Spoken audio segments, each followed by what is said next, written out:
Hi, my name is Sarah. I'm an English teacher and language anxiety coach, and I love helping advanced and proficient non-native speakers of English overcome their fear of speaking and using English so they can get out there and get the results they want for their lives.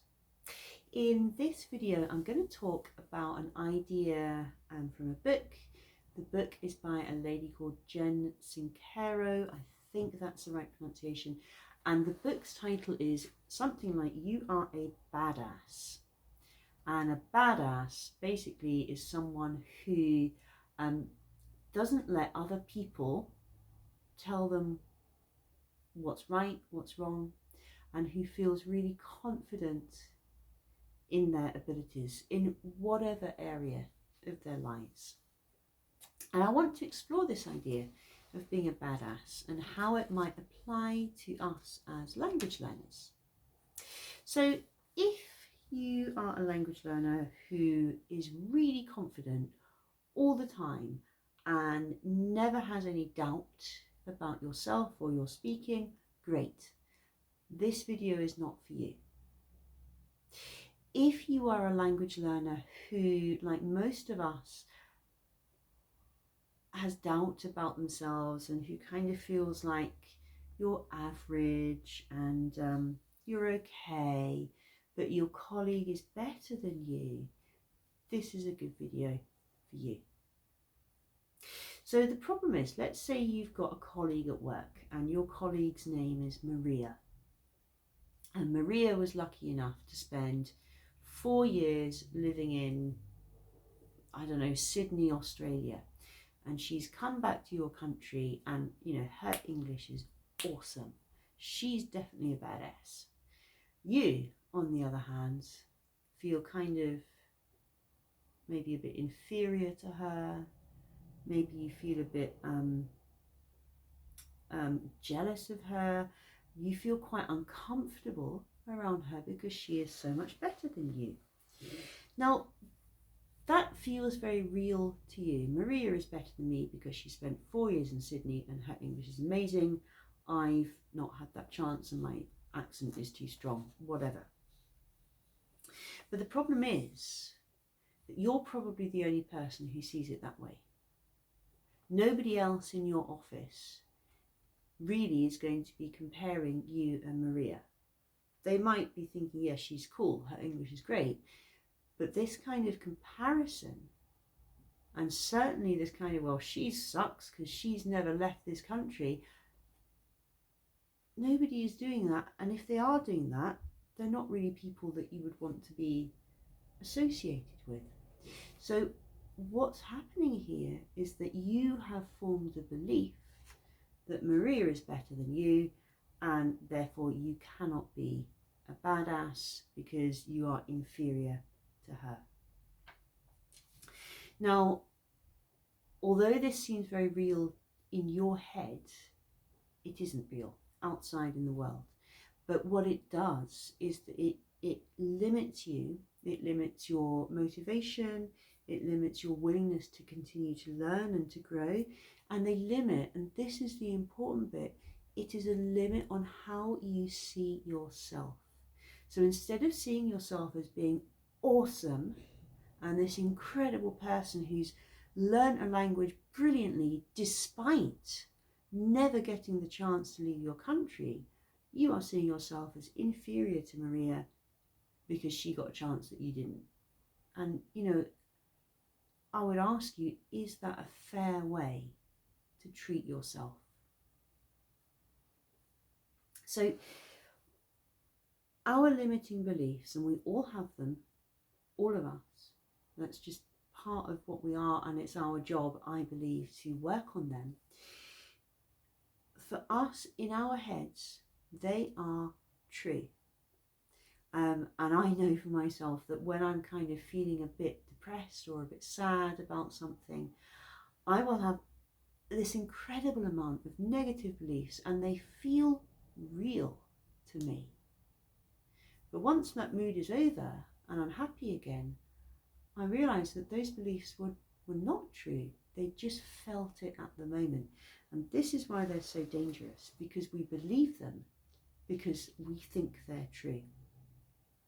And when we believe these beliefs, they stop us from growing, because they stop us taking action, they stop us keeping motivated, they stop us having the drive and determination we need in order to make progress. So if we think about English, if you're unhappy with your English or with a particular area of English, I would really encourage you to start exploring what's going on in your mind in this area. So, for example, if you think something like this, oh, this grammar is really hard, but I'm just going to keep working at it, and if I do a little bit every day, I'm going to get there. Or if you think this, this grammar is really hard, it's totally impossible, I will never, ever be able to understand this grammar. So that first set of beliefs, the grammar's hard, but I'm going to continue working. That person has acknowledged the challenge. Okay, this is not like happy thinking, oh, everything's happy. No, this is difficult, this is challenging. But I will keep working, because I know that one day I will understand this. So you've got that kind of acknowledgement, but then you've got something very kind of healthy coming after that. The second one, this grammar's too hard, I'm never going to be able to understand it, it's just too difficult for me. That kind of thinking, immediately it limits you. If you think, I'll never be able to do this, why would you continue working to do it? You wouldn't. So if you keep thinking, I will never be able to do this, you are really, really putting a ceiling on what you might be able to achieve. Who knows what you could achieve if there was no ceiling on your abilities? So in order to make progress, then, we need to have healthy, realistic but healthy beliefs. We need to think positive things about ourselves. And we also need to really kind of, we've got an idiom, big ourselves up. And this means that we need to kind of really get ourselves away from this small thinking, oh, Maria's so good, she's so much better than me. And really, really noticing how amazing we all are as individuals. Anyone who can learn English well enough to understand this video is amazing. If you have watched this as a non-native speaker and you have understood 50% of this video, you are incredible. Most English people would not be able to understand this in French or Spanish or Japanese. So if you've done that, if you've listened and understood and you're not an English native speaker, you are a badass already. So basically, when we want to form this belief that we are amazing and we are a badass, this means that we have to have knowledge that we are going to succeed. It's not enough to think, oh, well, I hope I pass CAE. I really hope so. No, we have to work hard enough so that we know we will succeed.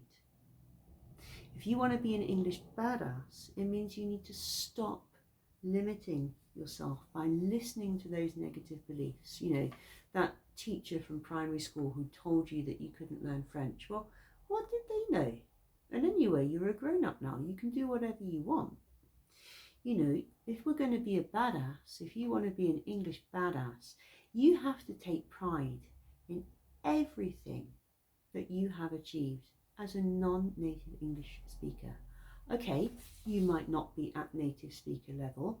There's a whole argument about how possible that is, how desirable that is. But you have achieved so much by getting to the level that you have got to. If you want to be an English badass, it means that you don't take on other people's opinions. You don't take on other people's ideas of who you are and what you are, because you know inside yourself how incredible you truly, really are. That is what being a badass means to me, and I'm pretty sure anyone who's watched all of this is definitely an English language badass. If you have any questions, any comments, if you want to disagree with me, that's fine too. Please leave them in the chat or the comments below. And thank you so much for watching this video.